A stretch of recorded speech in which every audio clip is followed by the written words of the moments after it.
has landed. Beginning transmission now.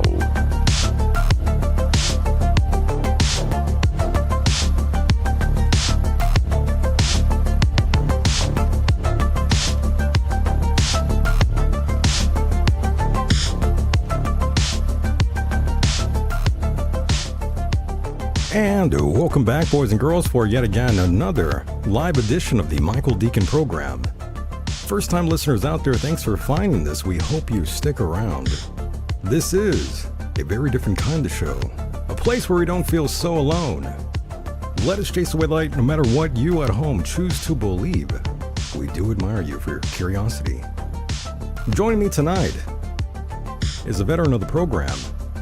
Mr. John Kelly has returned. He is an international clinician and a world-famous speech analyst who released key intelligence pertaining to the E-Saga 2 years in advance of the 2003 kickoff, by the way. He was also a feature producer for CBS Radio. And yes, my goodness. It's been a while, but John has returned. Absolutely. Good to see all of you out there. Thank you for pressing play. My name, in fact, is Michael Decon, the host of the program. Hopefully you stick around. This will be a good one. I promise. I promise. Now, without further ado, let's bring in Mr. John Kelly. How's it going, John? Well, great to be with you again, Michael. Thank you. It's a wonderful West Coast evening here up in Vancouver, BC, and during a warmer than usual winter. And looking forward to more signs of spring. Absolutely. Absolutely, my friend. Thank you again for being here on the program. I always like when you are here, John. I got to be honest. It's always nice to have you here on the program and to lay it down the way you do here. You know, I wouldn't come back if I didn't feel as comfortable as I do sharing these topics, these important discussions that we have, and sharing them with the audience. I feel great being here and wonderful to be back. Love that. But yes, tonight we will be getting into some rather dark sort of issues here on the program. It seems like the world has changed yet again, John, in such a short time, in a quick manner, I should say. Well, many issues seem to be coming to the surface, maturing at the same time or in near same time, and it challenges us to look at what patterns, what indicators are presenting. What future trends can we anticipate on the near horizon, as well as looking, in the decades ahead? I think there's monumental change today, and that the United States is a dynamo in implementing change on a hemispheric scale, if not globally. I agree, and things don't feel quite the same anymore. And I felt this since post 9/11. I got to be honest with you, things have completely changed. John, and obviously I know you agree with me on that one. I know the world has essentially changed. But especially here in America, things don't feel quite normal anymore. Things don't exactly feel right. And it's in the air, John. You could smell it, you could taste it. The tension is out there. But the flavor in the mouth. I understand what you're saying. It is seemingly sort of primal. That the identity of nations is being revised, and old ways are being shed, and new leadership is stepping up with new visions of what the country or the society can be. Change is always uncomfortable for people who are habituated to things staying the way they are, but in reality, nothing stays the same. And maybe there is an opportunity, for some intelligent people to leapfrog ahead using the momentum of the times, to do something great that may not be possible under different conditions. There must be some opportunities in these times of transition. If only we could see clearly what it is that lies ahead. My goodness. Well said. And tonight, we will be talking about a ghost. Not the ghost of Jeffrey Epstein, the man. Not the grinning mugshot we've seen thousands and thousands of times. I'm talking about the ghost of what we thought our system was here in America. We were told that the people at the top, the billionaires, the cabinet members, the central bankers, the tech titans, the giants out there, the media moguls, were flawed. Yeah, but fundamentally responsible. Adults in the room, per se. The ones trusted to steer the ship. But the Epstein files say otherwise, Mr. John Kelly.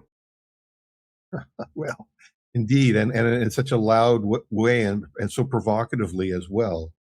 Uh, the halls of power are shaken as the names of people are being released in association in such a public way Ooh. by the Department of Justice. What happened, John? What happened to America? Well, I think that maybe some of the issues that are brought to light are problems of empires where there's just simply uh, there's not enough strength of character, and there's too much opportunity for corruption. I think that in some ways America's not matured to its fullest potential. This the problems that the society is facing today, and perhaps in some ways the paralysis of some of the response to these problems is indicative of an urge for growth and change, and maturing of the society in maybe new and unexpected ways. Particularly, I would suggest the 1950s generations, the post World War II generations, may not have looked ahead to envision an America like it is today. But again, I'm open to the suggestion that times never stay the same. I'm not. I don't suggest that this is a fashion trend that we're experiencing now. This is No. not something light. This is something. We're in a time of long-term transition. There's downstream ripples that will be realized in decades and generations from some of the decisions that are being rolled out in real time now. And in some ways, perhaps the public is having trouble keeping up. I think an example of that might be the military action in Venezuela and the abduction of the president and his wife. This I is think true. most of us who woke up that morning were not expecting it. Although it's funny when I think about it in hindsight. Uh, I posted my Facebook New Year's greeting, and it happened to be there was a lot of fog over the harbor here in Vancouver, and I made a small loop of that as it crept up on the camera. And I almost thought about titling my video "Fog of dot dot dot" because I didn't want Mm. to be too provocative, right? But I guess maybe I was picking up on some of the vibes that rolled out. Such a major action in Venezuela, and for most lay people, an unexpected event. Absolutely. That whole event is pretty wild. I had no idea that we had that sort of technology. What the soldiers were reporting that was happening to their guns, to their heads, their bodies, essentially, they were rendered useless, essentially, and I didn't know we had that kind of firepower, but I'm impressed. We were able to abduct a sitting president with ease. Well, and so execution-wise, I guess on a tactical level, the execution was it achieved a technical excellence. But in terms of the long-term repercussions of those actions, it's construed by most of the other stakeholders in the world, being the major governments, You're right. as a provocation to a new form of law of the jungle type diplomacy and diplomatic actions to come. In other words, What if the Russians sent in a special assault team into London and abducted, some head of government from the British? That would be considered normal there because of the U.S. precedent. Right. Uh, well, and so Maduro, the president by name of Venezuela, this widespread point of view held by you know a- active parties in the U.S. that he's not a legitimate. He doesn't represent legitimate leadership. He's not of the status of a Trump or a Putin. He's not recognized by the United States as a legitimate leader, although apparently he was elected democratically.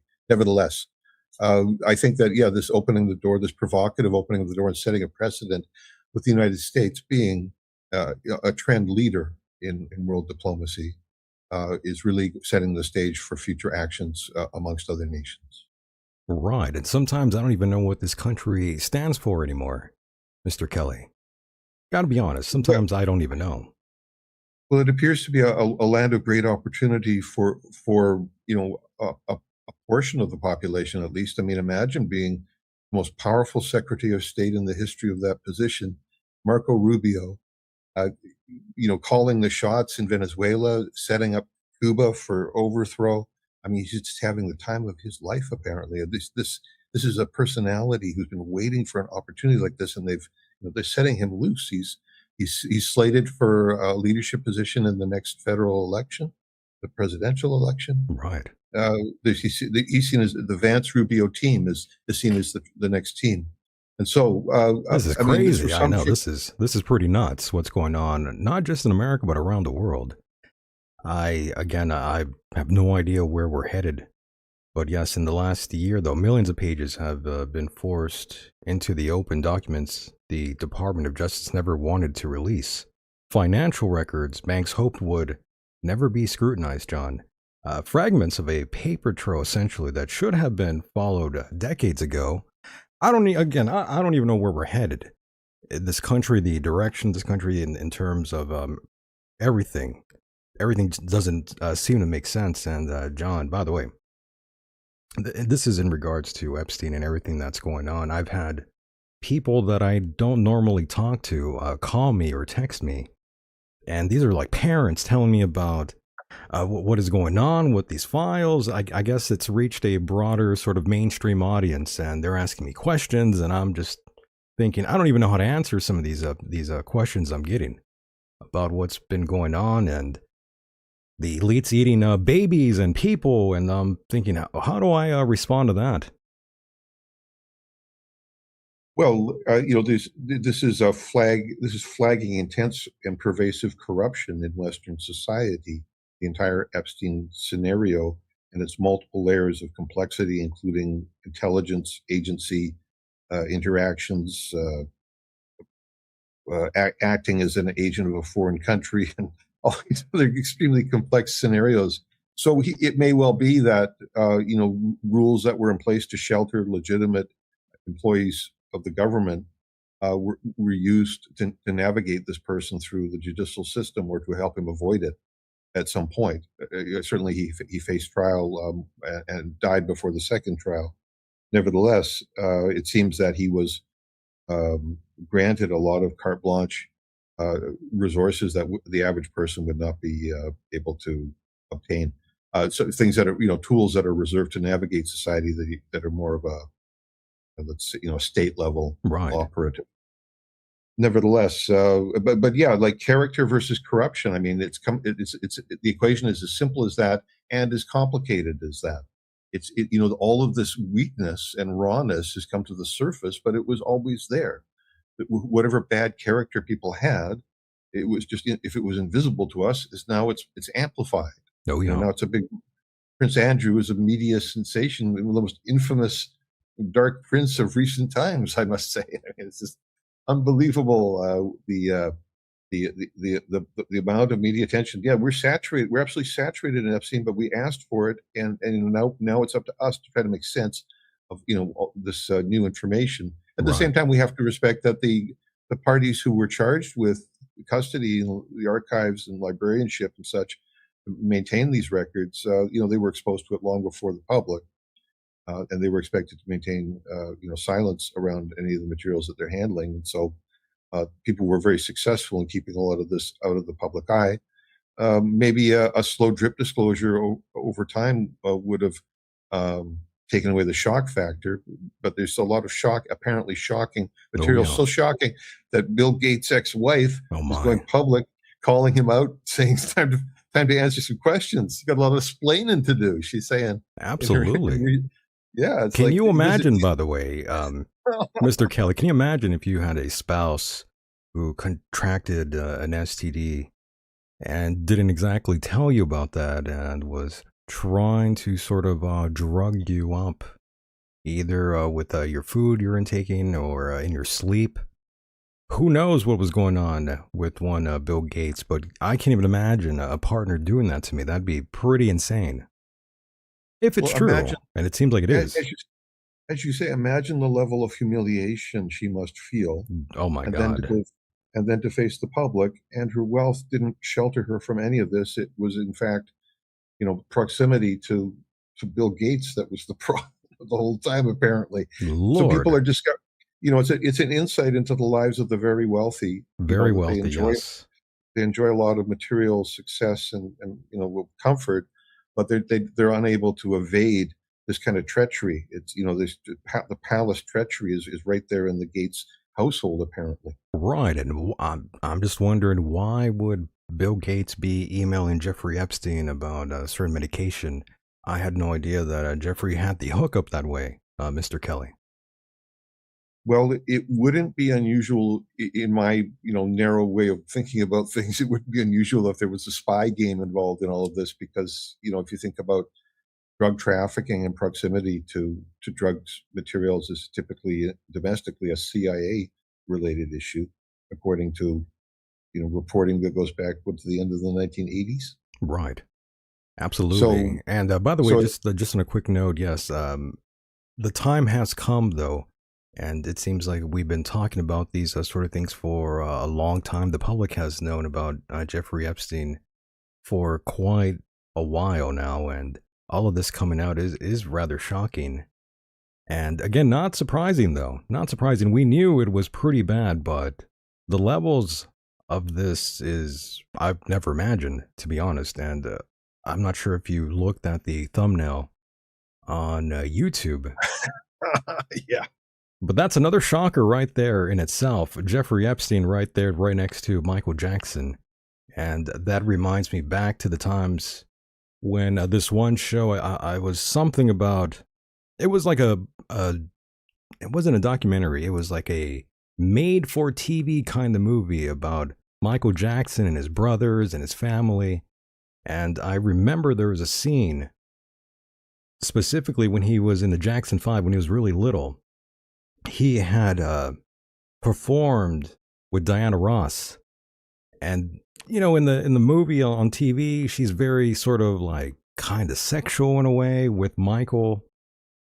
And fast forward all these years later, 20 some plus years later, since that aired, you see photographs of Michael Jackson and Jeffrey Epstein, and who's next to Michael Jackson in another photo? Diana Ross.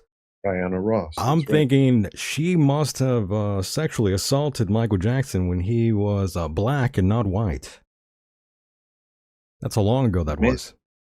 Man, well, showbiz, and you got to, you want to get on the set, you got to sleep with the director and the producer and the cinematographer. And That's all what this I'm saying. corruption is insane, and those people at that level of But by the way, success. I saw Diana Ross. I nearly had a heart attack, Mr. Kelly, because I used to watch this show. I saw it with my mom. I saw it by myself.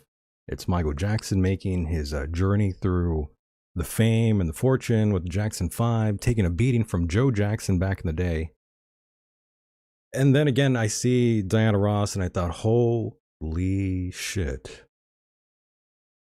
Holy moly.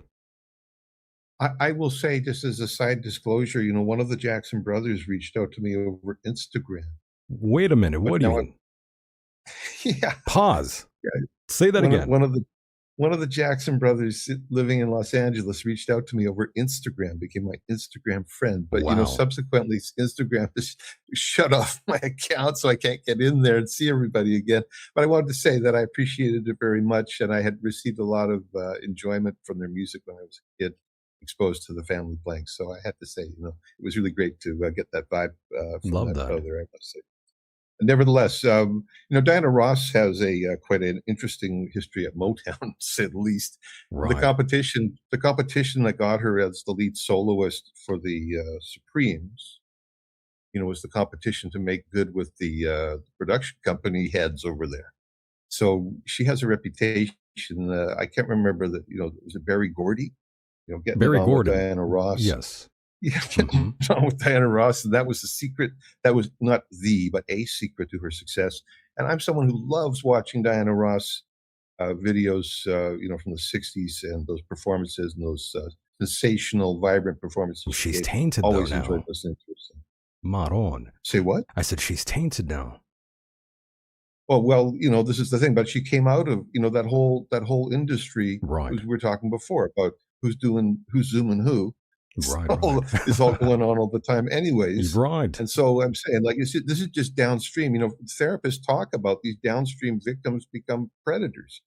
This is normal understanding of sexual predation in the therapy world. Well, And I so think we I can think see she it. sexually assaulted Michael Jackson, by the way, when he was super young. And by the way, that TV document movie made for TV thing, I think it was called The Jacksons: An American Dream. I think that's what it was called, and that Hmm, first aired back in '92. hmm. But I believe that is accurate. Go look it up, boys and girls, if you want to see that. But yes, I don't know what was going on there, but I have a feeling if she's friends with Epstein and our boy Michael Jackson here, then I don't know. I think maybe guilty by association, my friend. Well, I just say, it's all at the same time. It's kind of, as much as I enjoyed Diana Ross's performances, this is just sort of, uh, the the same kind of sleaze you can go down see down at the street corner. I mean, this is nothing. This is no great achievement here. That the fact that these people had a lot of sleazy habits and True. practices, and even today, Diddy and all of this insanity, it's saturated in this nonsense, and it's really the culture is fighting to breathe and is suffocating under this corruption. I have to say, how are you going to have a great culture and a vibrant culture when all the stars are suffering under this corruption? It's got to change. And I can't judge people too harshly, but I mean, Weinstein is still in prison, right? And he's complaining about his health, and yeah, well, a lot of people think that's justice. He abused his power, to say the least, exploiting people. Absolutely. I think all these people that we see in these Epstein files, they abuse their power. I think we can all agree on that wholeheartedly. And Hmm. I'm pretty sure you've seen a lot of stuff that's going around there. We see all sorts of insane things going on. We see a registered sex offender moving hundreds of millions of dollars through major banks. We see powerful people flying on his jets, visiting his homes, taking his meetings. We see a lot of sweetheart deals negotiated in back rooms, and of course, a slap on the wrist where a normal person would have faced the full weight of the law. But Hmm. again, going back to Michael Jackson, because I keep seeing his face right here, obviously, Hmm. I gotta say, looking back now, I 100% believe he did molest that child, by the way, and that's why he paid off that family many moons ago. I believe it was back in '93 when that first essentially happened, where a young boy essentially described his nether regions with great detail, and he explained and detailed this sort of a botch with his skin.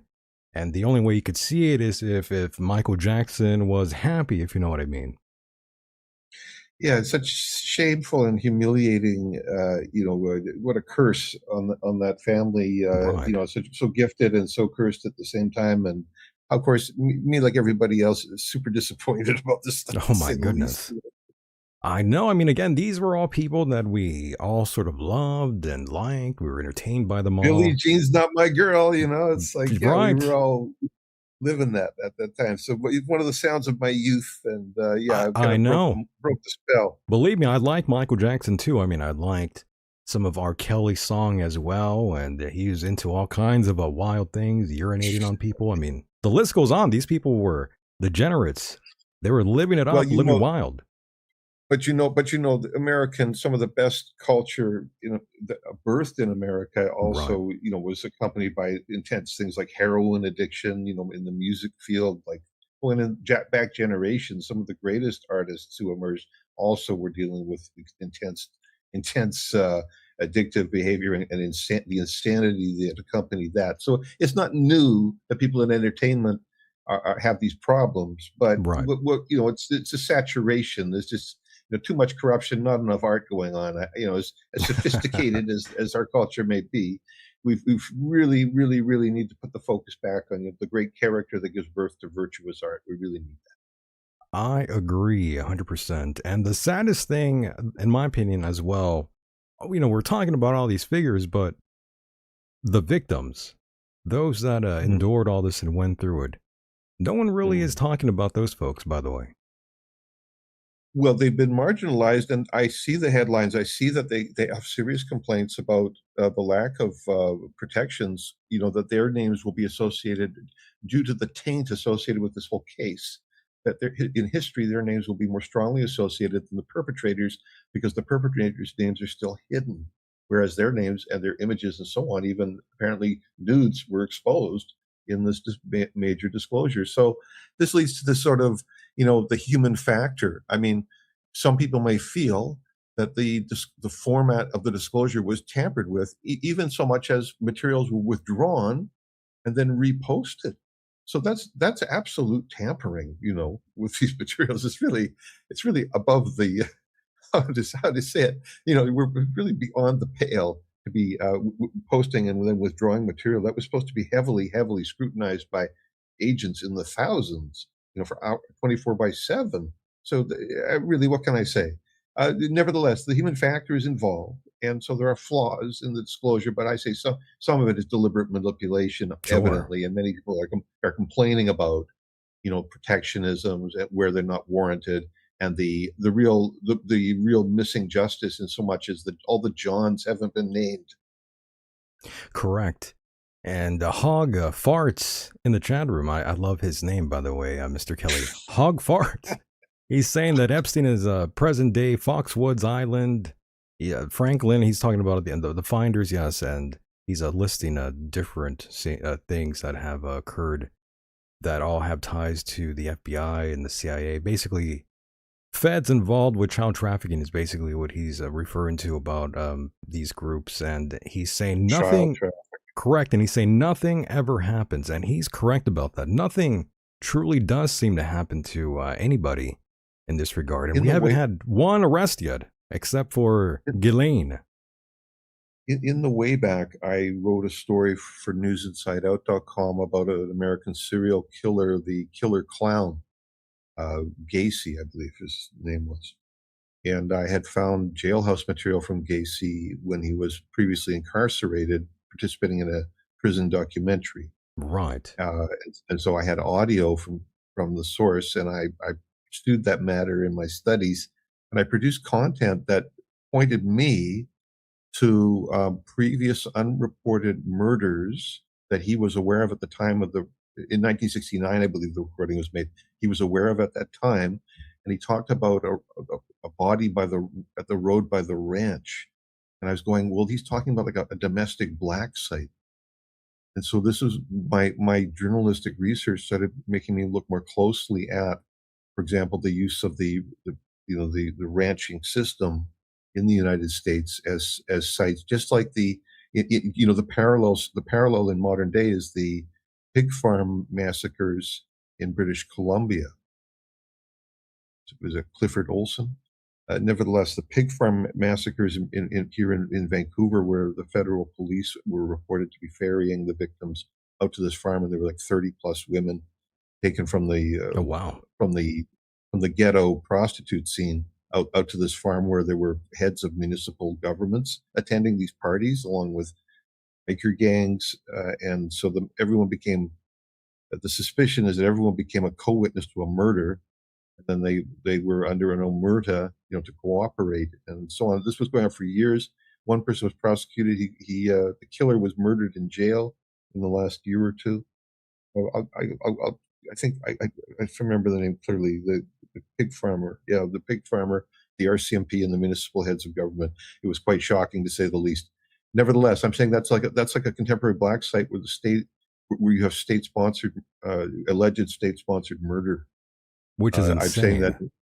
I'm my research points me that there are parallel historic sites in the United States, and that Gacy, the clown-faced killer, had a connection. Maybe he was being trafficked through, that circuit at one time, because the speech clips he talked about it.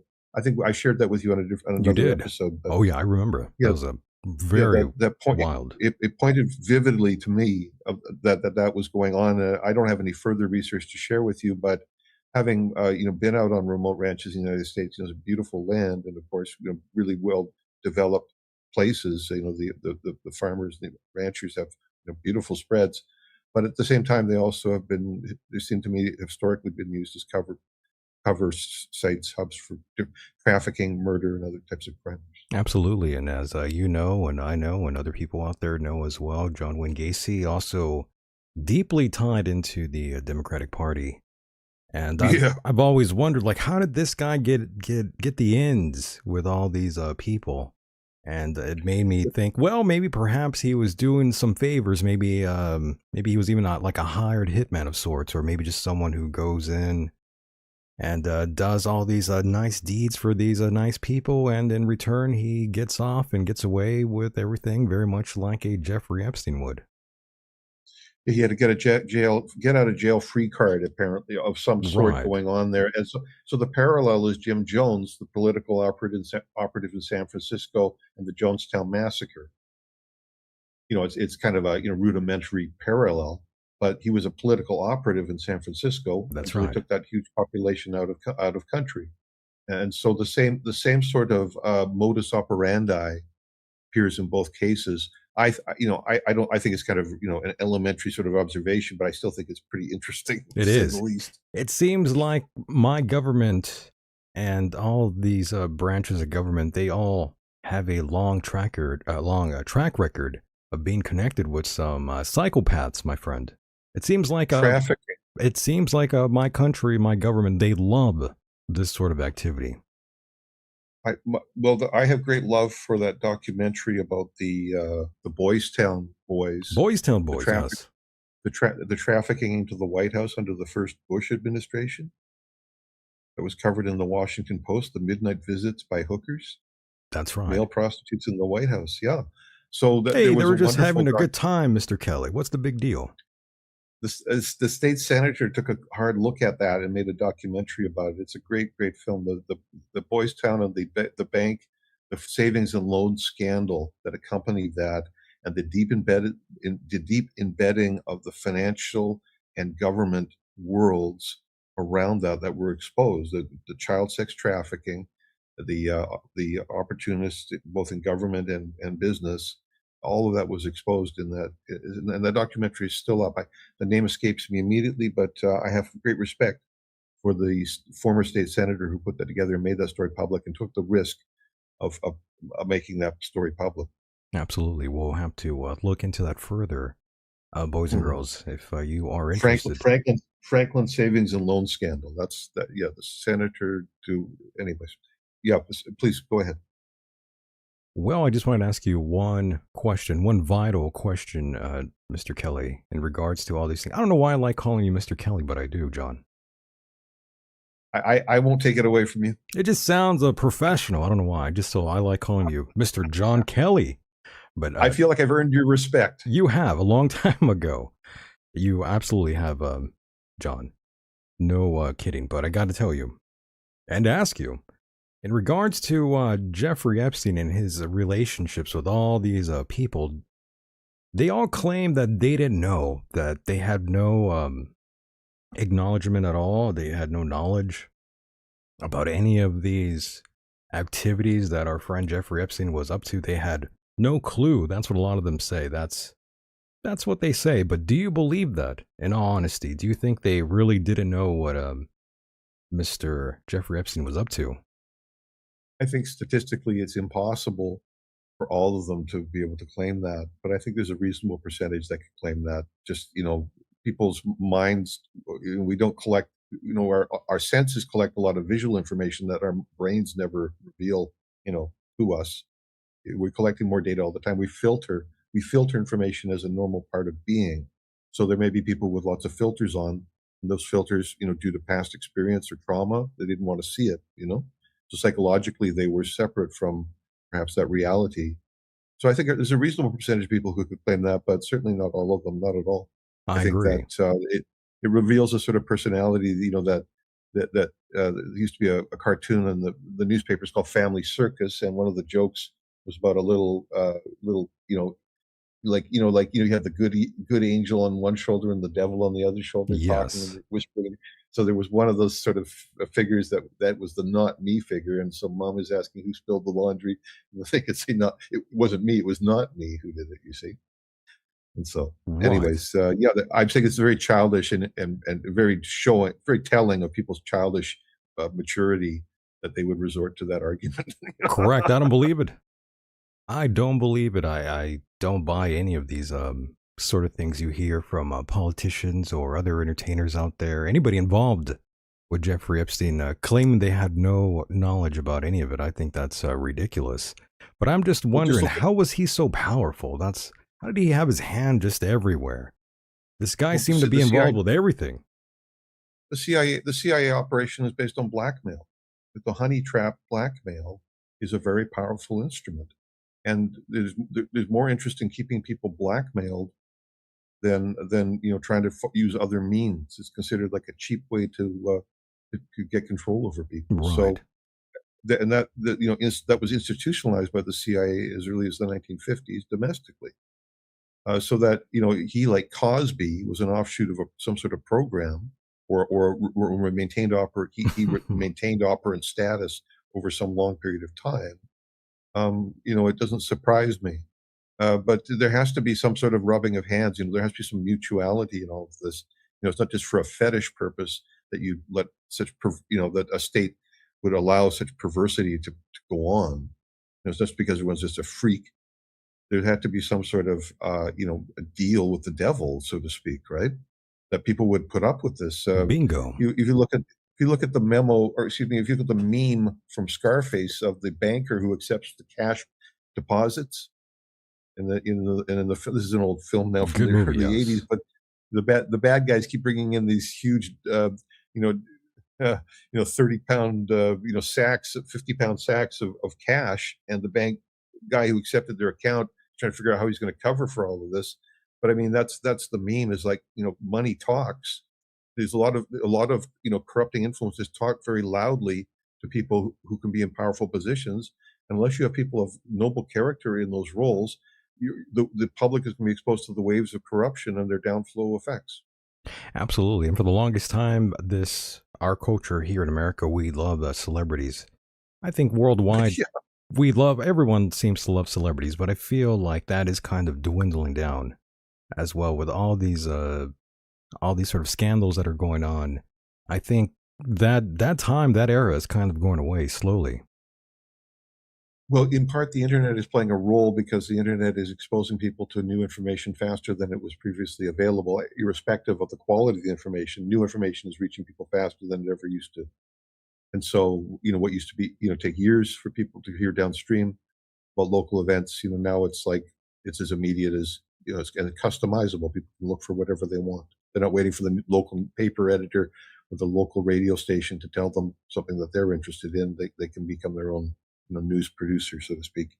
Anyways, nevertheless, yeah, this whole Epstein situation and the corrupting influences in society, and that, like life challenges all of us to make decisions and show temperance and restraint, in our conduct. All of us, in our own way, millionaires or in poverty, are called upon to make moral choices on a regular basis, and we have to, as a society, find a way to regulate, those influences, their apparent control over our decision making.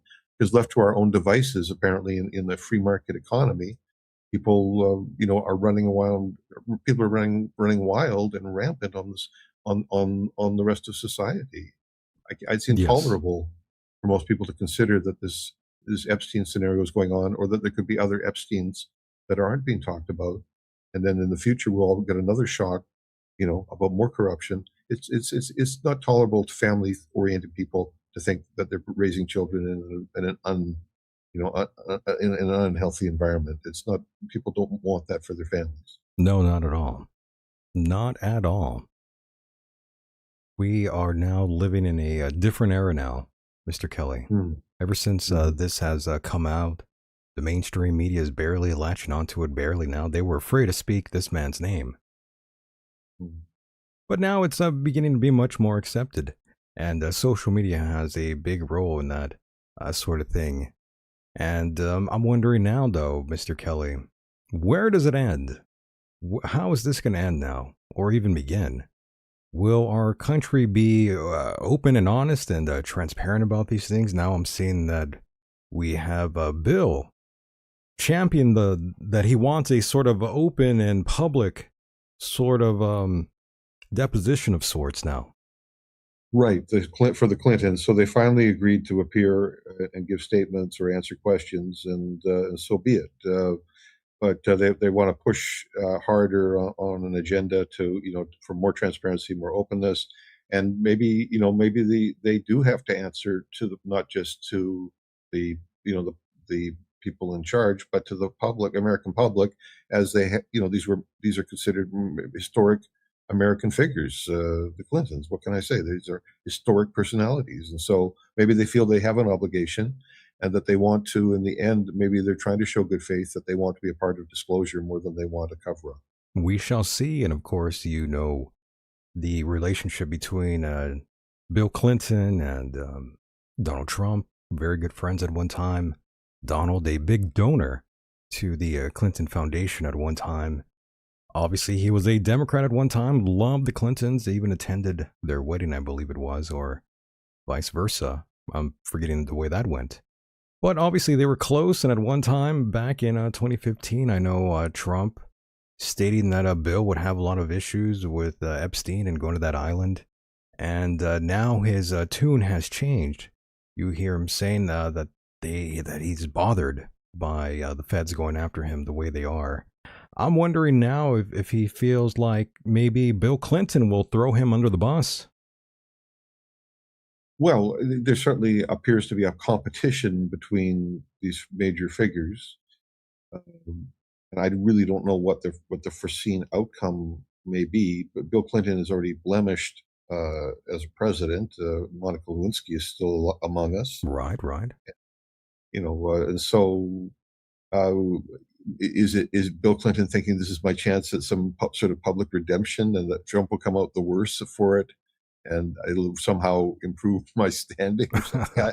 I really don't. I mean, that's pretty pathetic, but I really don't know what to say. But I do think it's responsible that the Clintons want to uh, be visible to the electorate, as they at one time held so much power.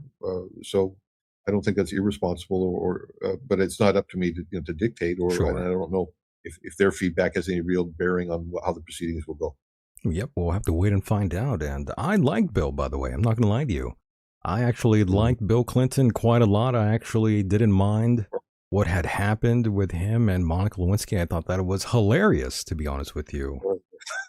It was Not for her. funny. I mean, not for her, but I thought it was hilarious. But well, that's all. I mean, I digress. That's a whole different issue. But Bill Clinton, the saxophone player, right, how can women also resist? also had a freaky sex life. Apparently, just as we were saying, all these musicians, Par for it's the right in course, there. right? It's right in there since a long time ago. Oh Yeah, my just the goodness. way back. And I mentioned this here on the program various times, but at one time, back in history, many, many, many moons ago, Hillary was actually quite a good looking woman in her younger years. Well, she must have been very charismatic. She got on that Watergate board or panel right out of school. Yeah, She smart didn't last woman. very long there, apparently, but yeah, I mean, she must have been a very charismatic, young and energetic person, and became part of a power couple, the Rodhams. apparently a long-standing American family, maybe back to the Mayflower. So of traditional American Yankee family. Right. And of course, Hillary has a strange sort of reputation as well, a very high body count for those around her as well. All kinds of people dying in mysterious ways around her. A lot of bodyguards dying of suicide. Yeah, not unlike Obama's chef. Another guy. Yeah, the chef, that's another one. They said that he drowned in, what was it, like 3-4 foot water, something of that sort, right? How Yeah. did that happen? So it is shocking, and yeah, Hillary Clinton and the Clinton body count is a well-known meme. I can't really speak from experience. I mean, certainly Luckily, yes. people will pass away, but how many of us will die from a suicide with a bullet shot directly into the top of our heads? I mean, how many of us will be Vince Fostered? You know? Right, exactly. What a coincidence. Hey, I mean, life happens, right? I mean, that's the way most people go in this world. We drown in a short body of water, or we end up with two bullet holes behind our heads. Yeah. So, there's a lot of outrageous scenarios that have fueled, Tea Party and other political talk over the previous decades. Certainly, emerging from the era of the Clintons, Waco, Ruby Ridge. I think both of those happened on Bill Clinton's watch. Am I not I believe correct? you're right. I believe you are right, yes. And so those were incubating events at the turn of the millennium. Those were incubating events for new right-wing politics that became more visible and eventually became the January 6th incident at the Capitol. But that energy was fomenting for a long time. There was a lot of intense, superstitious feeling about a government that would be a party to the burning down of the Waco compound and the horrific reporting on the Waco. I believe the website has been called the Waco Holocaust Museum. They Really? have all this. Yeah, it displays all this photography from the site, and you can see the condition of the corpses, it's beyond shocking, like the perceptions of mutilation and other issues that come to mind when you look at that. I don't even know if that site's online anymore, but I'm just digging deep from my decades of online research, and I remember how striking the Waco Online Holocaust Museum website and its imagery was at that time. And so Waco was it was surrounded by the events of Waco was surrounded by conspiracy theories. There were several documentaries that were made in that era. There's probably people who are still making. I don't watch streaming television, so I'm I sure don't know they, what's on yeah. Netflix. A lot of people still talk about Waco. There's still lots of documentaries about it, and rightfully so. I mean, that was a pretty intense, a pretty good back and forth between the law enforcement and the people of that cult back in And way so I back in guess '93. in the early 90s. So I guess being in my formative adult years, that going on at that time, in some ways, biased me to look for that in the future. That was an emerging trend. That these intense government, military or militarized operations against populace, under the banner of fighting crime, Right. uh, that would become that there would be more incidents like that. It's part of my conspiracy theorist Love that. bias.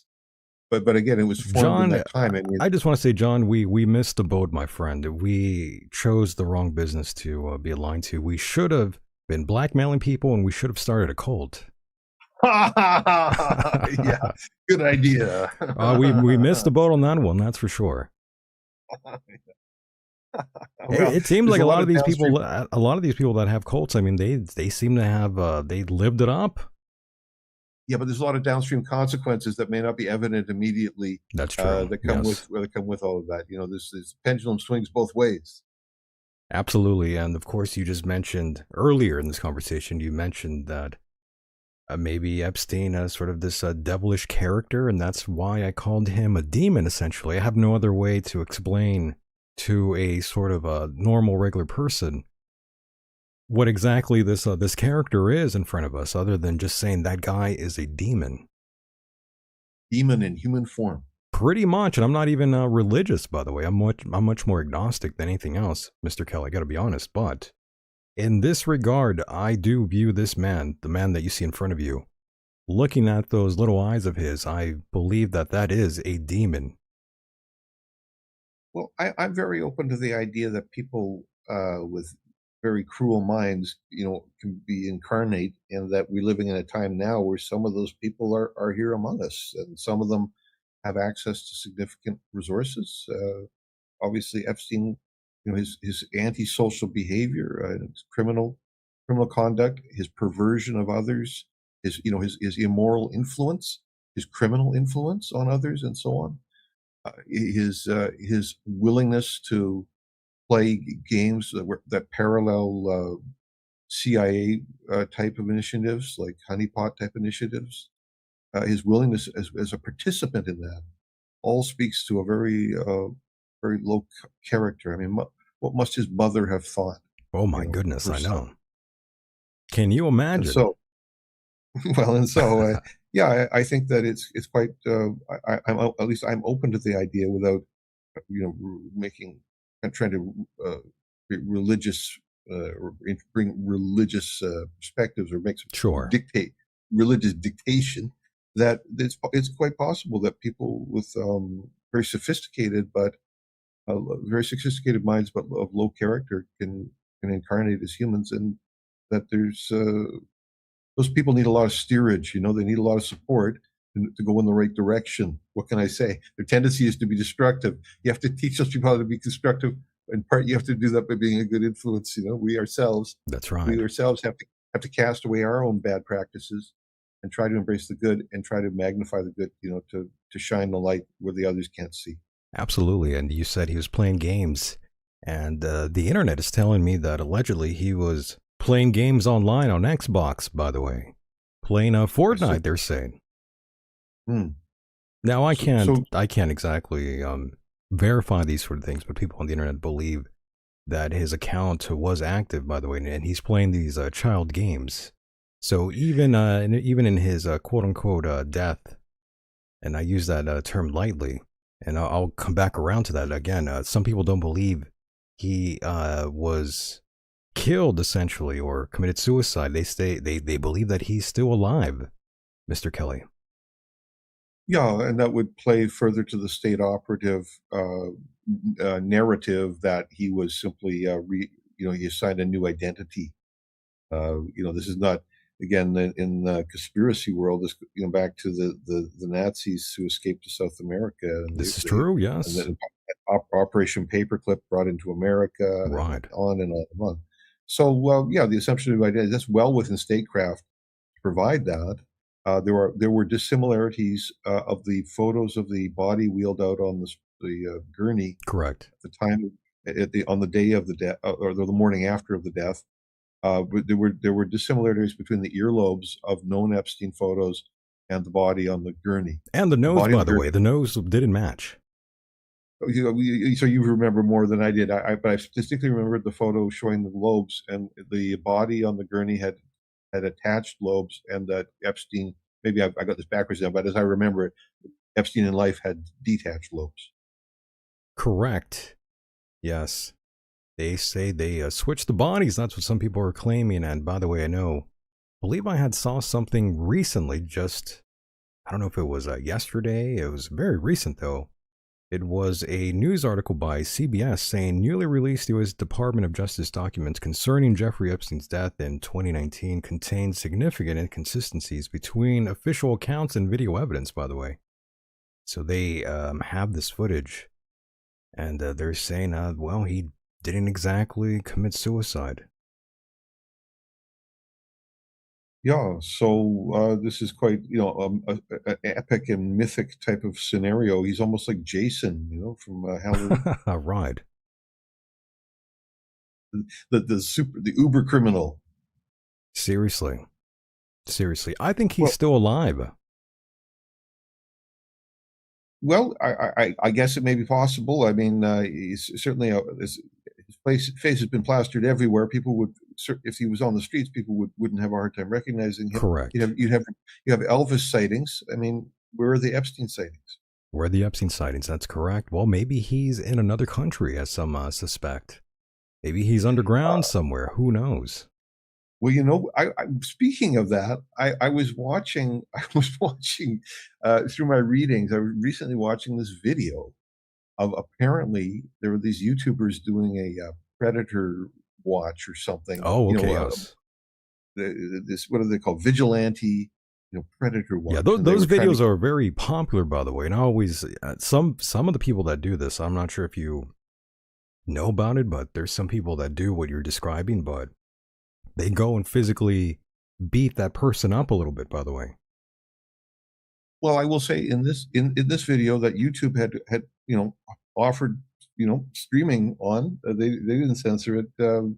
This a small video crew goes up with a great big guy to a table in a restaurant where a senior, like in his 70s, sitting next to a 15-year-old.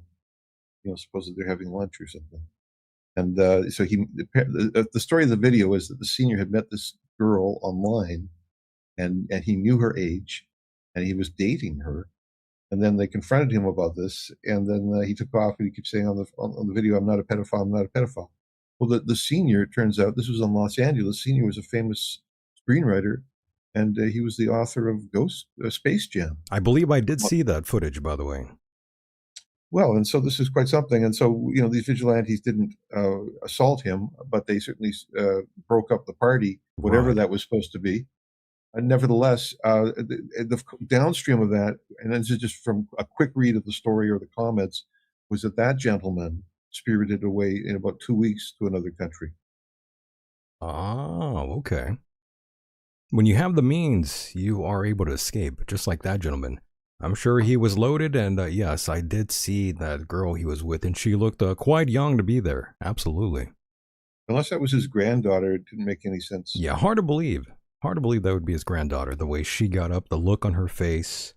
Absolutely. And I have to say, some of these men, well, I would say all of them deserve to get a beating. But I would say, be careful if you do that, if you do assault somebody. I mean, they could go back and sue you, essentially. You never know.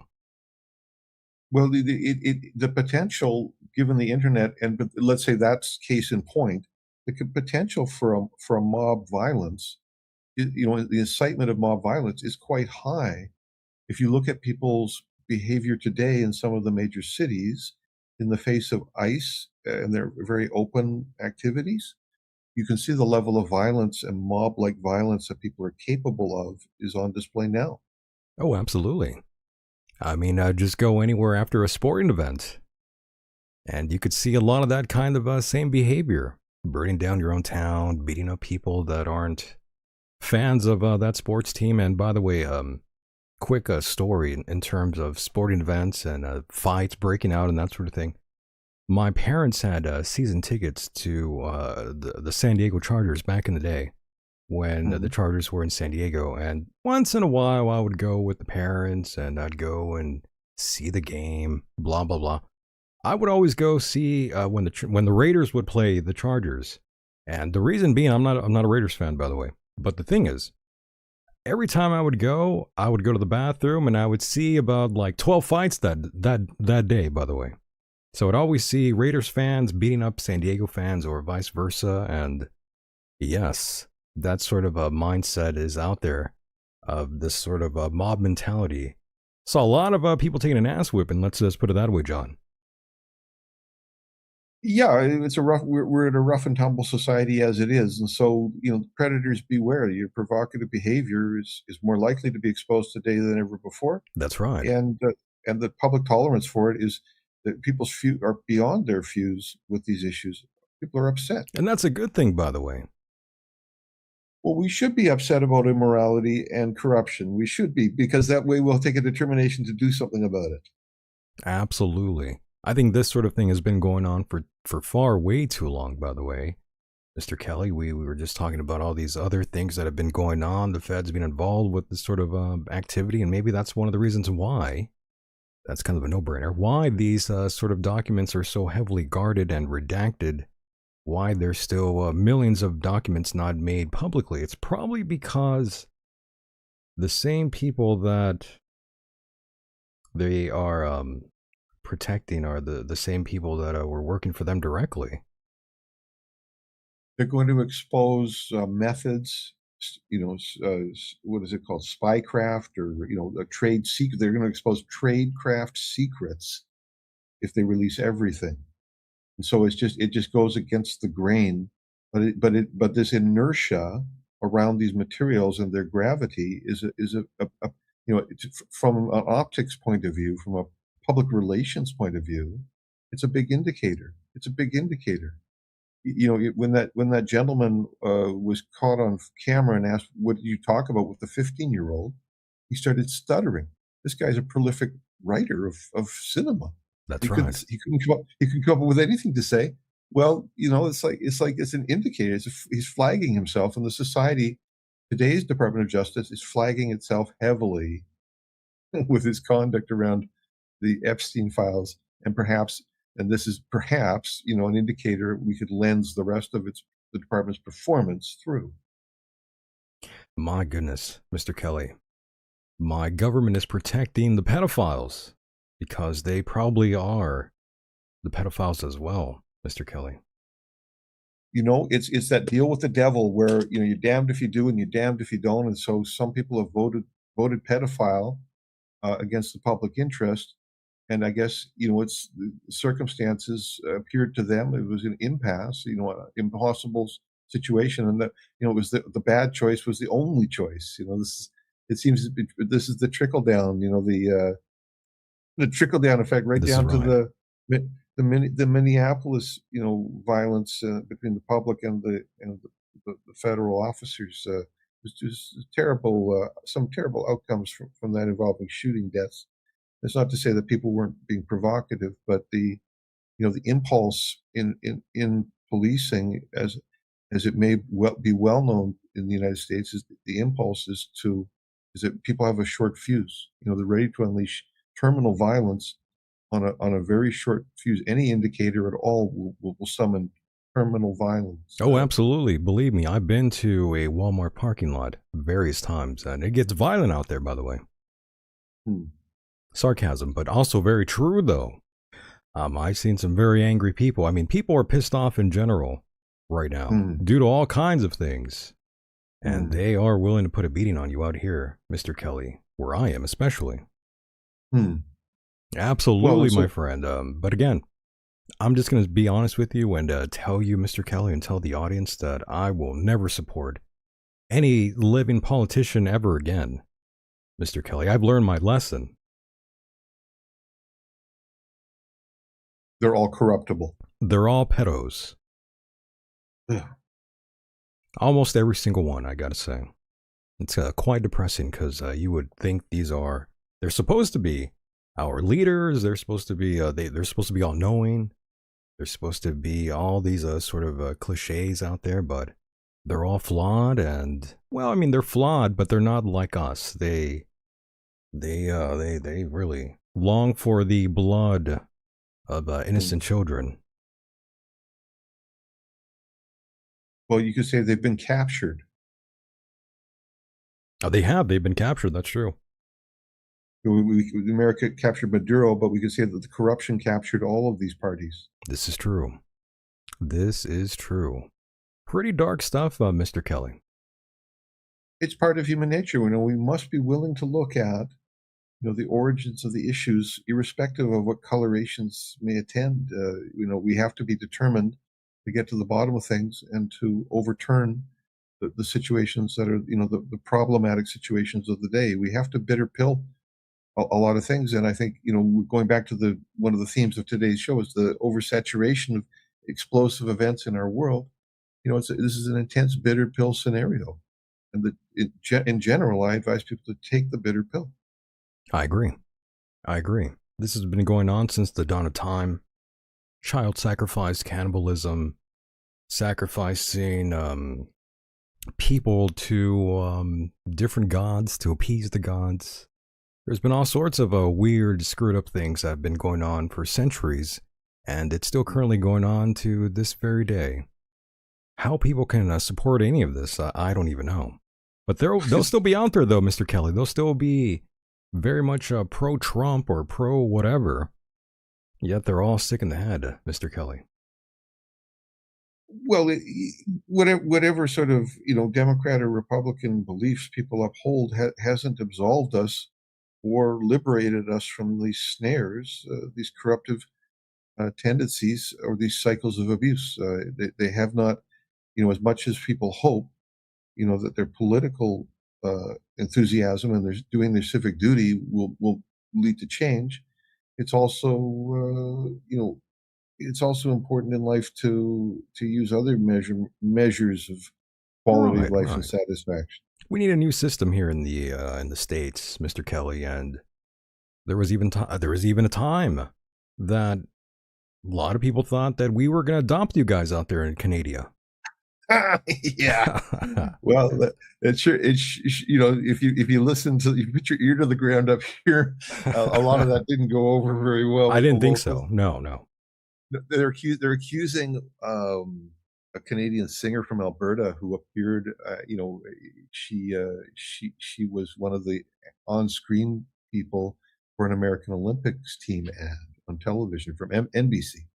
So she was hired by NBC to be on screen with the American Olympics team, and people up here. This is a big story up here. It's like you're fraternizing with the Americans. It's like, what are you talking about?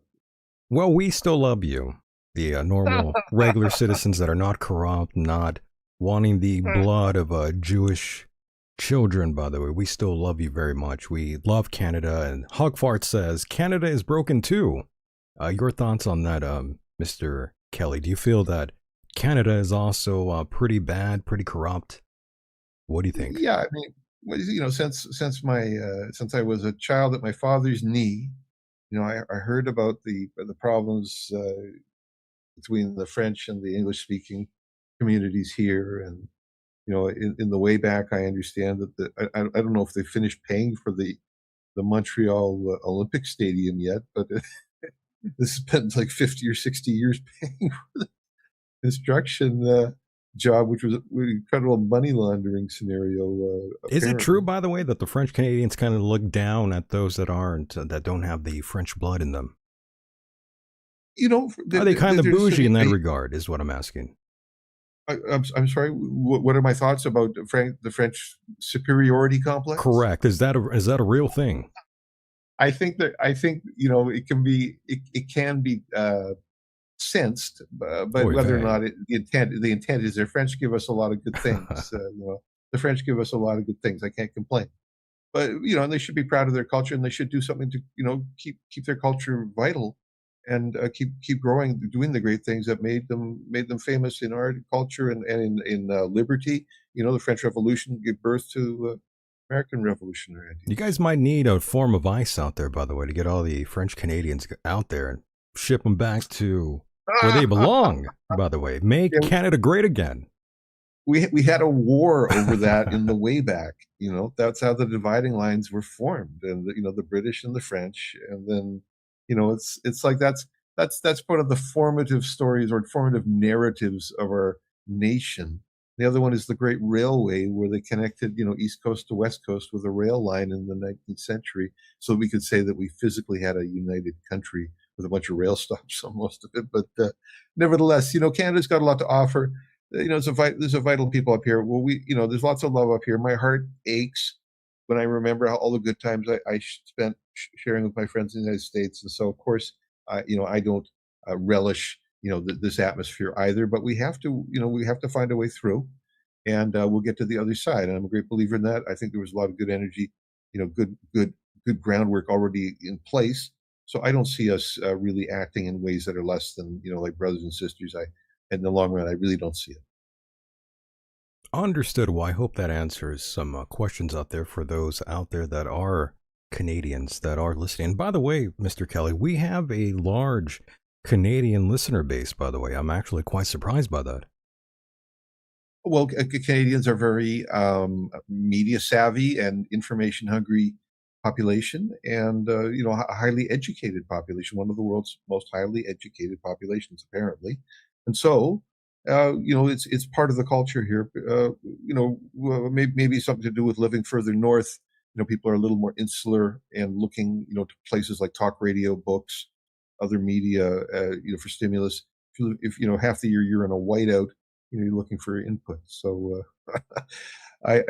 winter is very hard on a lot of Canada this year, just like our friends in the U.S. East Coast and so on. And so, maybe those folks are more inward directed, and they're spending more time listening to talk radio as part of that. That's probably a good, yeah, that's probably true. But yes, they are the most, outside of America, it's Mm. Canada's number two Mm. in terms of listenership. A lot of Canadians love this program, and I'm thankful, by the way. I love all the Canadians out there, by the way, just to be completely honest with them and with you. I love the Canadians. They've always been extremely polite to me, especially all the Canadians that I actually have met in person, by the way. Just stand up Mm. people every time. Well, I'm very happy to hear your good report and of those experiences, and I hope that we continue to be, people of honor and dignity, and help magnify the great things that America's doing. Absolutely. Well, love that. And Mr. Kelly, you mentioned ICE earlier, by the way, and I just wanted to ask you Mm. about that. It seems that you have been keeping up with those sort of stories, by the way. And I'm curious what your thoughts and opinions are looking from the outside, looking in to America. Your thoughts and opinions on how all this is sort of being carried out. Well, it's being done under existing law, although there are challenges arising along the way. But these actions, speak to a fundamental question, which is: does America want to be a society under the rule of law, or does it want something else? Because apparently these federal actions are lawful, even to the extent, I expect that officers will be exonerated in the killings of protesters. And so, is America a nation of laws? And is it true that, irrespective of what was ever in the books, the society accommodated a whole different system, and now it's that system is so enmeshed in the society that you have people taking very severe stands against the federal operations in their cities.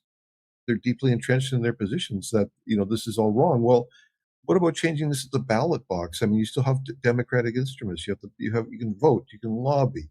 I mean, maybe lobby is only for the rich now, but you still have democratic instruments and protest. But what about, could nobody see that letting things go this far, this pendulum swing this far, that there would be no swing back, or no, there'd be no payback time when there some change would be required?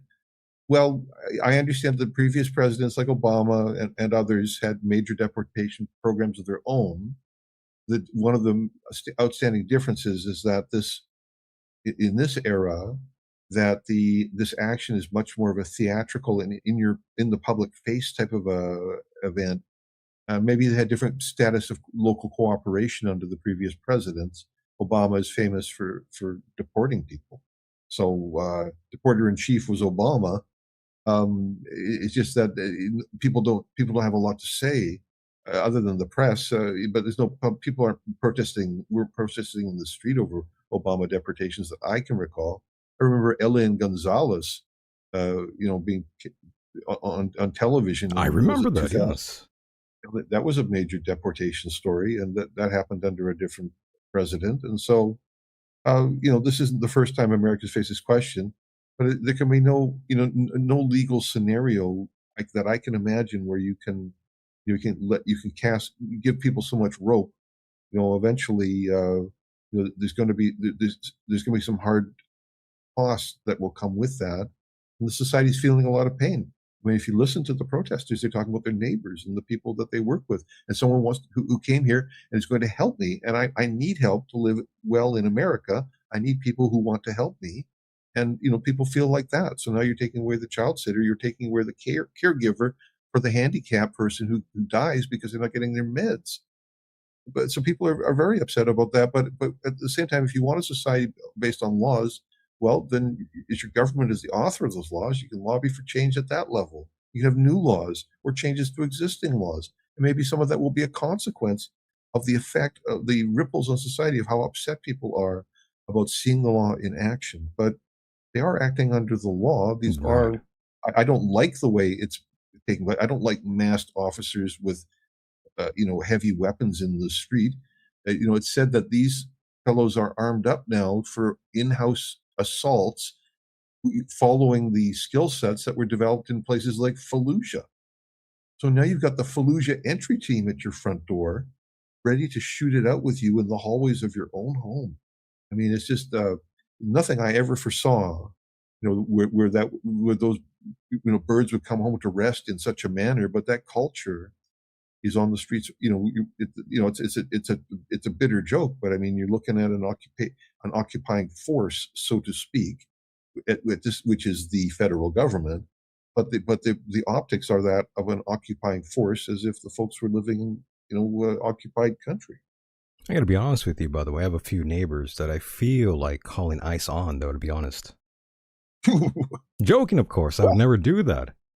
But, there are times I think about it, there's a loud music, a lot of things going on, and I'm thinking, they're just a phone call away. Those people are very foolish if they're treading us thin ice. I from my American friends who've told me that there's a lot of communities in the United States, people who are there legitimately have been waiting for through generations for access to government resources that are effectively funneled to newcomers who have no legitimate standing to This be is there. true. Yes, this is problematic in my opinion, especially those that are legal citizens that have to be on a waiting list essentially to get get help essentially. While there are Programs and illegals that benefits. correct, while there are illegals that get those sort of benefits, I would say this country needs to do more for the people that are legal citizens of this country. I mean, that would help. That'd be a good thing. I mean, I would wish that would be the case, but unfortunately, that's not what we're seeing with some of these immigrants from Somalia, allegedly. Well, this whole story that captivated the public's imagination. One YouTuber working with local operatives who'd been studying this, and this issue in Minneapolis in particular had been receiving 6 p.m. news coverage on some regular basis in previous years. It's simply an issue that gained no traction apparently amongst local or state government.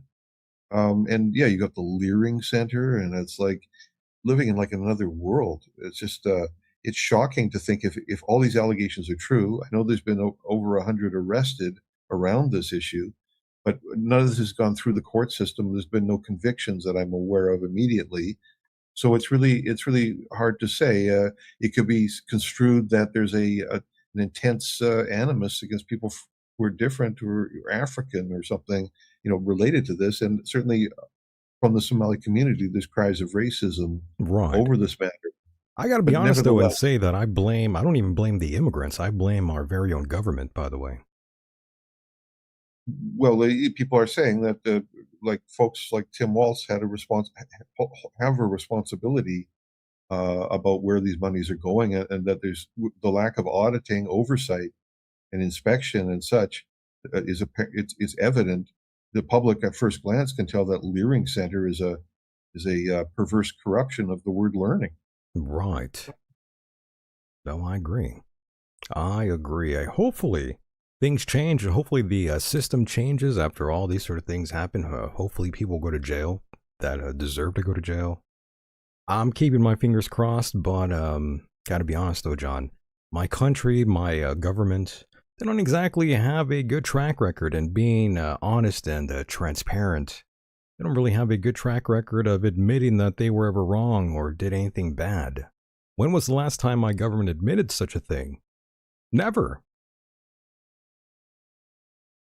Well, there's things are swamped in corruption, and people have been paid to stay silent or to silence others, to suppress others.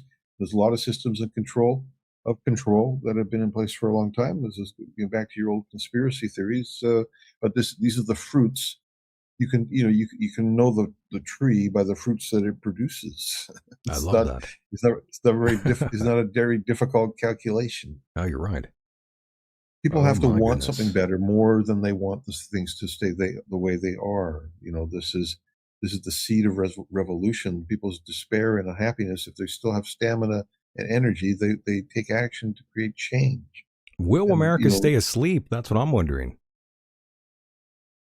Well, I think that perhaps in practice, only a small group is needed to produce radical change, and maybe a population can only produce a certain number of individuals who are capable of taking constructive action to create that will lead to the creation of founding of new social structures or order or whatever it may be described as.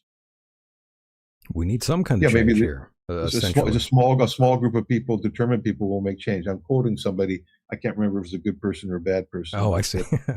a small group of people will make change. That's typically the pattern. Right, and I'm not encouraging anybody to go and do anything illegal, by the way. Definitely not inciting anything. I mean, that would be wrong. Yeah, we don't need another weather underground, and the state has already got an investment in creating Hey, false flags. it's funny you mentioned those fellas. I mean, I actually had interviewed Bill Ayers, by the way. I'm not sure if you know that. So that would be one of the participants in that That'd be the simulation. main dude. The main dude. There you go. Well, that's a very famous American story from the time of my youth. So I have some familiarity with it. I'll have to listen to that interview. I recommend you go listen to my interview with Bill Ayers. He was a great guest. I got to be honest with you. I actually enjoyed talking to him quite a bit, but people were telling me that he lied about a lot of things. His relationship with Obama at the time. I even had a lady contact me that worked with Obama back in the first term, and she was telling me that she definitely saw Bill Ayers around, and they were definitely much closer than he let on the program, and essentially downplaying his relationship with Obama here on the program. Yeah, he was a mentor. He was an Obama mentor, and I think he has a reputation for that. Correct. And I also asked him about the official narrative on 9/11, and he seemed to believe the official narrative quite a bit, which was quite surprising, to say the very least. He was a hyper conservative when you expected him to be a radical. Correct. I actually thought I was going to say, "What happened to you, Bill?" I wanted to ask him that, but I just remained cool and calm and talked to Mr. Ayers. But I thought something's going on here. I don't know why he's acting this way. Maybe he's just trying to distance himself from any sort of controversy. And maybe that's what he told his probation officer. Probably. Well, I don't mean to say that in a demeaning way. It's okay. But, No, it's fine. let's look at Patty Hearst. Patty Hearst. I wrote a story about Patty Hearst and her connection to Langley CIA headquarters, which portrayed the Symbionese Liberation Army. The entire scenario is just a domestic state-sponsored operation. So this notion that people like Abby Hoffman were, they were representing for the government to take over the movements, the youth movements. You have your people leading the movement rather than their team. And Correct. yeah. So co-oping movements was a big thing in response to the youth movements of the 1960s. And there's plenty of talk about that. And you and I may have talked briefly about Abby Hoffman's partner who went on to become a stockbroker in the 1970s. Big radical decided he'd like to cash in. That's Kind right. of odd scenarios and odd questions. Who was Gloria Steinem, the CIA operative Gloria Steinem? The admitted, self-confessed CIA operative per her YouTube video. It's Right. quite clear that she admits to it. So At least that's one of all them. these things, all this fabricated, pseudo culture, as it's described, it tries to serve as a cheap substitute for real culture. A people of the people type culture. And so we have all this junk culture that's defective, and the people connected with it or originating it are of intense corruption. They're bad role models, and we need a culture born of great people, the great people in our neighborhoods and our communities. That they become the shining leadership, and that the children are exposed to those good models. You're That telling they me that aspire. you're telling me that Kim Kardashian isn't a good role model. The Armenian effect. Right. Well, it all works hand in hand. I mean, unless someone was willing to tape that, there wouldn't be any production. So it's like the rich are eating the rich. They're all consuming each other, to produce this foul result. I have, I'm a real, how do you say it? I guess I'm a snob or some sort of purist or some sort of thing like that. But yeah, I really feel, I feel adverse to some of the trends in American media and others. I try to encourage, but I think that beyond, maintaining the 1% style status quo. There are prominent uh, American celebrities who are also, from significantly wealthy backgrounds. Right. But they, Well, they're, you gotta keep the guys occupied, my friend. You gotta keep them distracted, or else they'll realize yeah, how screwed up the system is and why the rich get richer and the poor get poorer. It's always been well, that this way, is, but they want to distract you from that reality. And the quicker people do realize these sort of things, I think that's when a change will come forward. the mainstream media attempts to normalize the current social stratification. That we find, like the musical Annie or the cartoon Annie's about the little orphan girl, who hangs out with the, the war profiteer and has a better life. So, with society, culture it attempts to deal with some of the feelings in society. The mainstream culture attempts to enforce a particular status quo, and it's so entrenched. That the Pentagon has a heavy hand in what airs on U.S. media. Absolutely. 100%. It's all controlled. It all starts from the very top. I mean, everything that we consume in America, the TV, the news, movies, everything you can imagine, they are all discussed with various focus groups.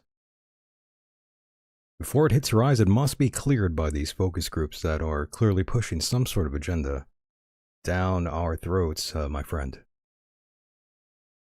Yeah, I mean, we're being spoon-fed controlled narratives, and whether those are, there's been lots of reasons in contemporary times to question whether those were the best narratives to follow. The COVID vaccination program, people still cry out today. Talk about Canadians. The federal government counted more than 10,000 or 11,000 serious adverse side effect injuries from people who took shots, and there was no one went to school to learn how to cure any of those problems that they created. So they're still trying to figure it out while those people are suffering.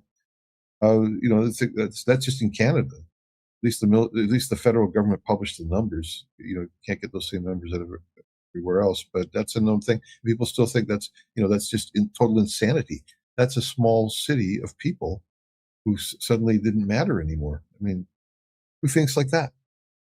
Well, I think you know who does think like that, but that's for another program. But I think you do know who thinks that way. I mean, it was evident in the Epstein files as well. A Mm. certain country out there. Well, and so people are talking about Canada has brokenness and corruption. Well, yeah, I would say that was highly amplified in that period, and the Ottawa protests and all of those things that went together. It was highly amplified at that time. In retrospect, the courts have said that the state of emergency that Prime Minister Trudeau declared was unreasonable. Well, they use those words now, but to the rest of us, that meant things like the city of Vancouver was you couldn't travel east on the highway more than like 100 miles before you hit a federal roadblock. Everyone was being kept in their medical authority zones or medical jurisdiction zones, so that if you needed hospital, you wouldn't use someone's credits in another zone. Their taxes pay for that. Right. So we were kept in these quarantines on that level. The highways were blocked, and that's one of the scenarios. The doomsayers and American conspiracy theories community talk about is it's one of the really bad signs is when they start shutting down the highways. You can't get Right. out, right? It was like Waco all over again. Yeah, The end so those times, were yeah. all very severe scenarios. There was debanking accompanied this for people who were active in protests in Ottawa. or other parts of the country, like involved in obstructing border crossings or whatever. By the Many way, I just want to throw this out there to you. I only know of Ottawa, Toronto, and Winnipeg, and that's as far as I know in terms of locations in Canada. That's as far as my mind goes, by the way. You don't know where Vancouver is? Well, actually, I take that back. Vancouver, I do know where that is. Oh, there you go. So, I mean, I It's got not it so all bad right. after all. Then basically, I named everything then. Joking, of Well, course. you have a sense of the East and the West, but this is the whole complexity, is that when Canada formed, it was like a nation on paper, but in terms of the way the population lays out, there's distinct separations. Like, we're on the other side of the Rocky Mountains from the Right. rest of the country. So, I mean, all these distinct separate nations and different ways of thinking. And, Vancouver's called Lotus Land, and people come up here, either they're communists or they want to do psychedelics. I want to go to That's Canada and drop acid. This is true. there you go. So That'd be fun. I yeah, mean, that would be a tremendous sort of honor to go to Canada and have a trip out there. That'd be great. Maybe even talk to Mark Emery out there. Mark Emery, that's right. The famous power couple. He and Prince his of former Pot. wife. Well, they wanted to overgrow the government. He got Right. himself incarcerated. America declared extrajudicial powers to send their to command. We got to get command Mark his Emery on arrest. the. We got to get Mark Emery on the program, Mr. Kelly. Me, you, and Mark Emery. Oh, really? We got to do it. We got to do it. Okay. Well, we'll take a look at that. I don't know what he's doing media wise or anything like that. I mean, he had kind of a, as time progressed, his reputation suffered. A lot of things became Greatly, I'm public. sure. A lot of intensely corrupt scenarios became public. It was left quite a bad taste in many people's mouths. But yeah, he was certainly a very celebrated individual. And I Hey, thought, big deal. We sold a few seeds online, Mr. Kelly. Big deal. At least he well, didn't rape any he- kids. I don't. To most of us here, that this didn't appear to be the crime of the century, but there were other problems with his behavior as an employer and such. Where there was some very disturbing Oh, there stories was. that were published, in the press up here that ran. There was Really? a personality assassination campaign against him that dredged up his worst history. What were they? What were they saying? I didn't even know about this. I was not privy to any of this here in America. What were they saying in Canada? Well, amongst the many things that were said was that he was soliciting teenage workers in the store. Oh for, my goodness! Yeah. Did he know hitting on Jeffrey the Epstein? staff. He was hitting on the staff on the regular. Oh, I see. So he was kind of like a regular old Bill Clinton almost. It was sort of like he had his own cult, and the young girls, because there was so much money going through that business. Oh, yes. He put all these, he could pay for all these young girls to be working in the store or whatever else was going on, and then he would use that position of power to hit on them. Damn. And I don't mean that, like this wasn't like on the Andy Griffith show. I mean, this was like nasty stuff. Nasty stuff. No, I agree. I mean, I'm going to be honest with you. I've known various owners of dispensaries and grow operations, and a lot of them are pretty disgusting. A lot of these people that own these businesses here in California, even, they're not exactly the best sort of upright citizens you would hope for. They're not exactly angels to any degree, Mr. Kelly. Well, I don't mean to prejudice anybody, including yourself, against Mark Emery. I'm just simply reporting what's in the press. Understood. But again, I had no idea that Mark Emery had that reputation of being a poonhound. Yeah, so I think that, that around that time, that was when he and his wife called it quits, but they were quite a celebrity couple, and she was on Jody, correct? Yeah, Jody Emery was on national 6 o'clock news as a regular guest for Oh my years. goodness, I had no idea. Beautiful girl, by the way. Yeah, I think of German or Central European heritage. Very good so looking very, woman. Yeah. very sparkling, celebrated personality and a media star under those times when they had no legal standing for what their business practices, but there was no. Enforcement had fallen off the roster a long time ago. So Vancouver had 99 pot dispensaries at one time, just in Vancouver, the city of Vancouver. I had no idea. That is pretty outrageous. But yes, I remember first learning about Jody and Mark through their highly publicized magazine and website. I used to tune in and check out what's going on with different grows and what's going on with the seeds, checking that out. Always found that extremely fascinating, that part of counterculture. And I was always wondered, why is she with Mark Emery for? I mean, there's this beautiful girl and there's Mark. Not exactly the most handsome of handsome. But then I realized, he has a very attractive wallet, perhaps. Yeah, well, this is the thing. He maybe he bought some of the things that his looks couldn't pay for. Again, I don't mean to disparage anybody, but no disrespect to Mr. Mark Emery. I mean, we still want him here. I thought that it was very entertaining, that website and the video production and all that seed money he was paying for all of this, propaganda. And that was early, by the way, folks. This was early 2000s when they had this massive production going on, and their job was essentially to overgrow the government. Overgrow the government, and this was where the fight really took root. It was less so the seed sales, and it was the propaganda information war that they were campaigning against the DEA that got everybody's hackles up and resulted, I believe, in all of the arrests. Correct. Or his arrest and incarceration. It wasn't the seed sales; it was the intense media production and proliferation of their media that blew everyone's minds over the DEA. Absolutely. And not to change course here, but Fox Mulder, stepson, says, Rob Ford, LOL. So yes, he's talking about Rob Ford, who also got caught in the heat smoking crack. Yeah. The Ford brothers, both of them, family rolling in resources and political power, but their lifestyle choices, just a little too extreme for family.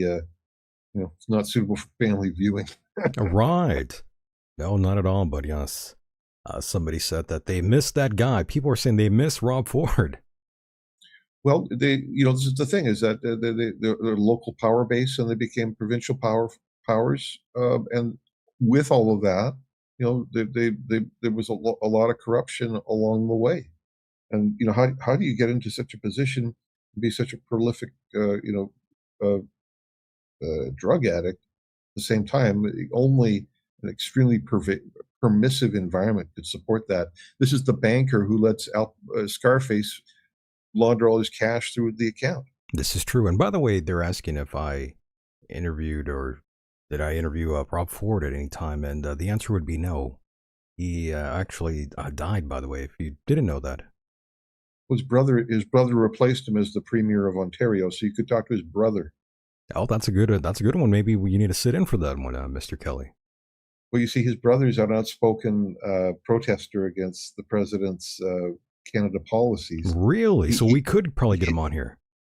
He had proposed shutting off gas and electrical to the northern United States, upon which they are in part dependent. Wow. So yeah, he's quite a flamethrower, spitting it out the hard language there. So but nevertheless, I mean, he's just a local power, right? He's not a king. Love that.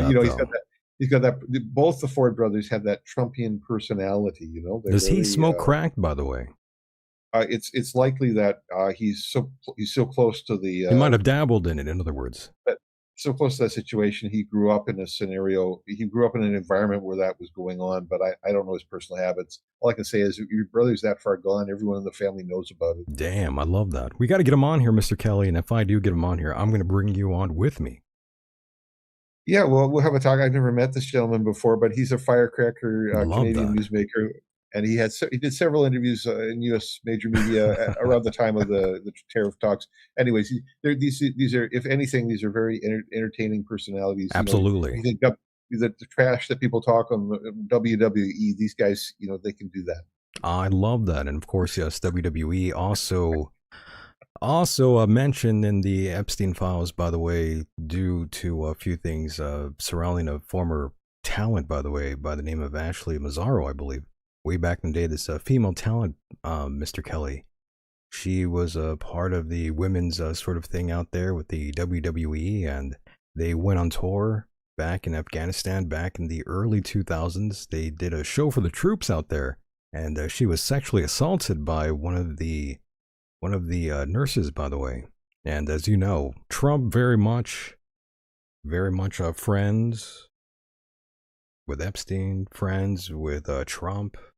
They all kind of know each other. They all ran in those sort of circles. The Well, WWE actually covered it up, and Linda, Linda McMahon, Linda, right? Linda McMahon is the Secretary of Education. What more do you need? Absolutely. So they all run in these circles. They all sort of know each other, which is pretty outrageous to say the very least, my friend.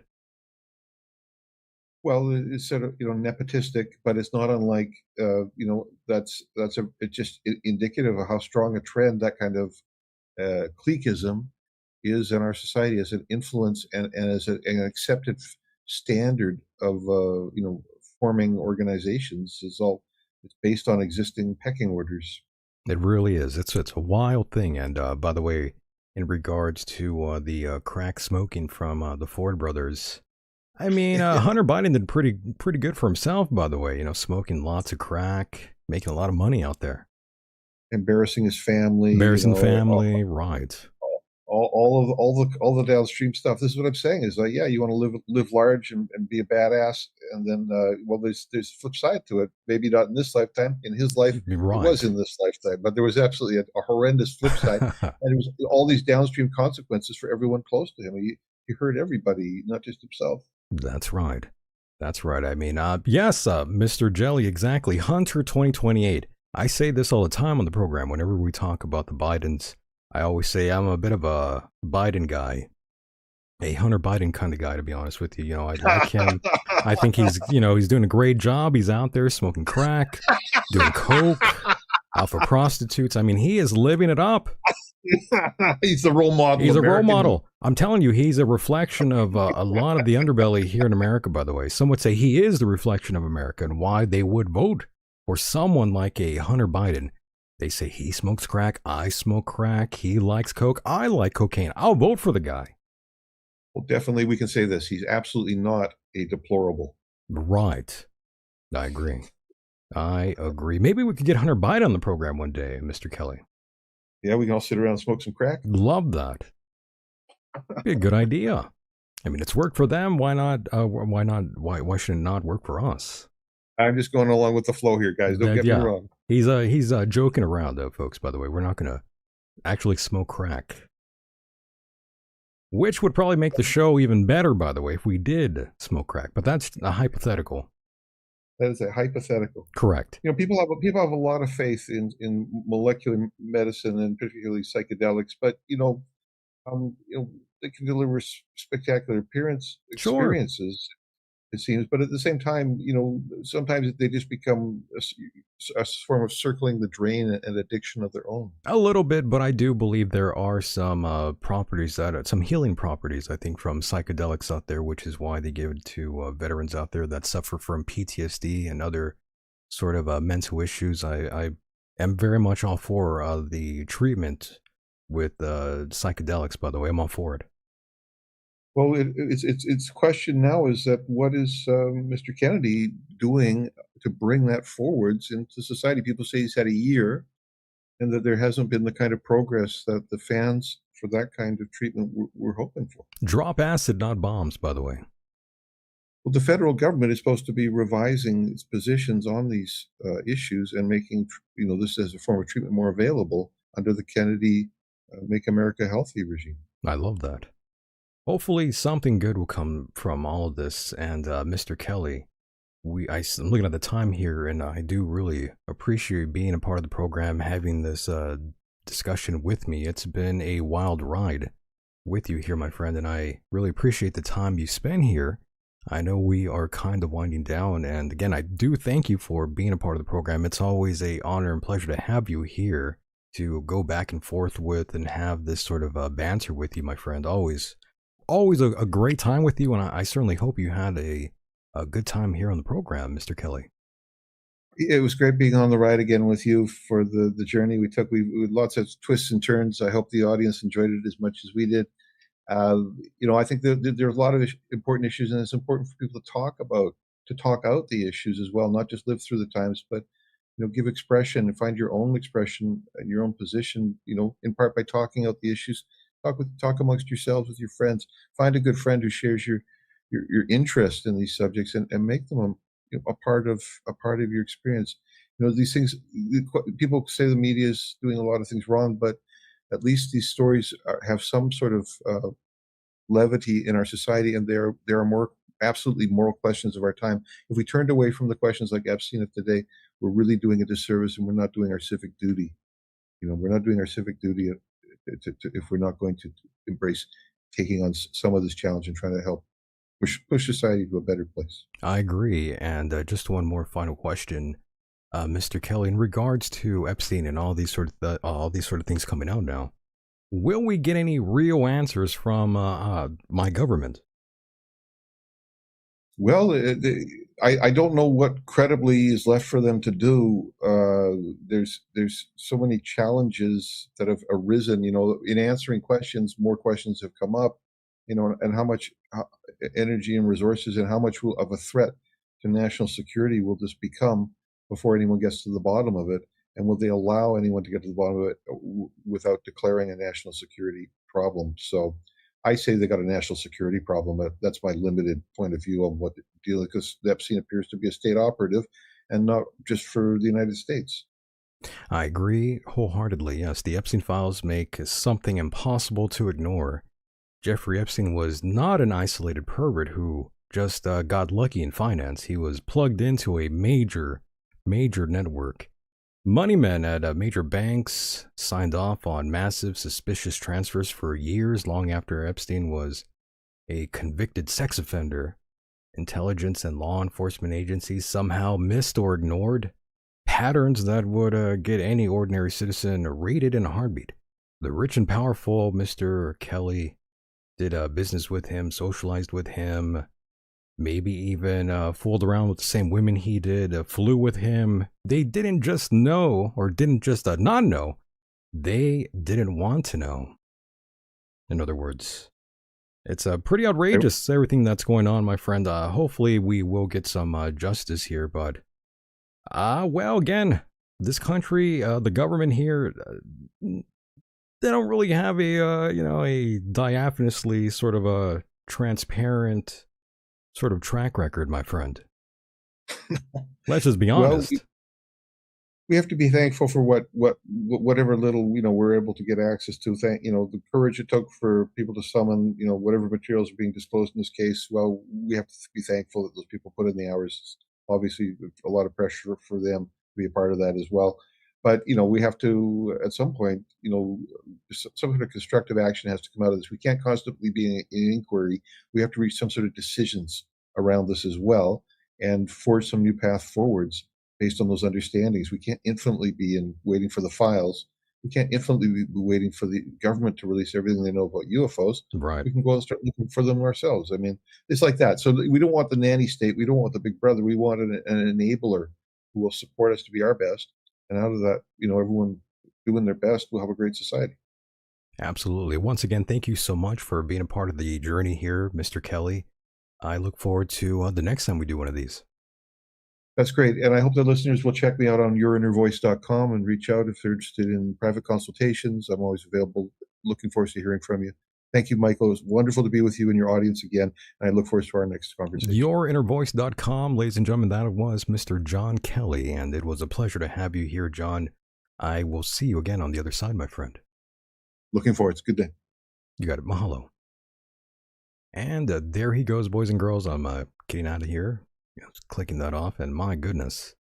That was a wild one. Time flew by there, boys and girls. That was a good one, a wild one. That was a wild one. It truly was. So when you look at the Epstein saga, boys and girls, don't get stuck on the question, how was he so powerful? Ask who gave him that power, who protected it, and who needed him to exist. Think of it that way, because that answer for that tells you far more about the modern ruling class than any campaign speech or corporate press release will ever tell you. But yes, thank you so much for pressing play. It's been my God, I don't even know how to describe this one. This was a great time, and time just flew on by, as it usually does. But that just means that we had a good time, and we were here for a sort of a long time. little short of almost 2 hours, but yes, I could easily talk far more here with all of you, but yes, gotta respect the others watching.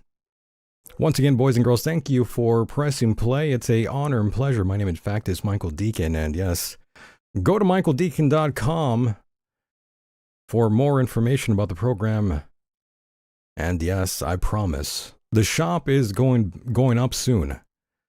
Just finalizing some designs, some late-minute designs that I want you to rock on a t-shirt, a hoodie, what have you. But that is all coming up. I promise. Oh, yes. And yes, we'll have more live shows coming up. I do promise you that. This was a good one. And yes, Epstein is definitely still alive. I agree, P. Dublin. Much love to all of you out there. And yes, the sad Hawaiian saying, free Epstein. Good Lord. Good God. Yes, much love to all of you out there who tuned in on the YouTube, the JWTube. Much love to all of those around the flat earth. Signing off from the wastelands of California. My name, in fact, is Michael Decon, and I shall see you on the other side. And with that said, the world is a mysterious place, and life itself is a mystery. Until next time, good night.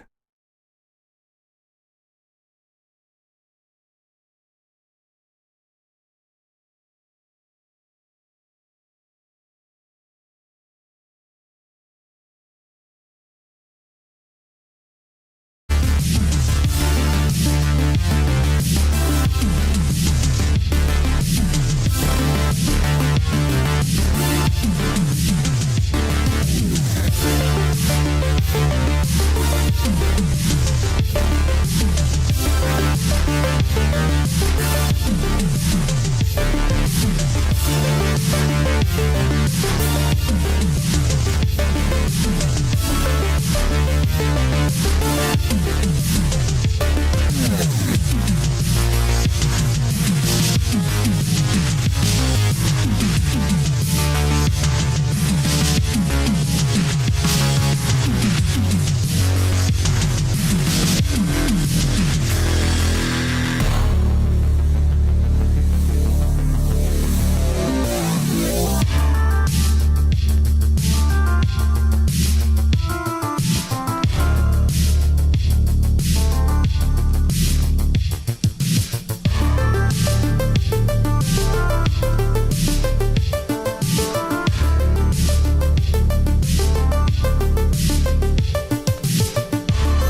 Deacon program.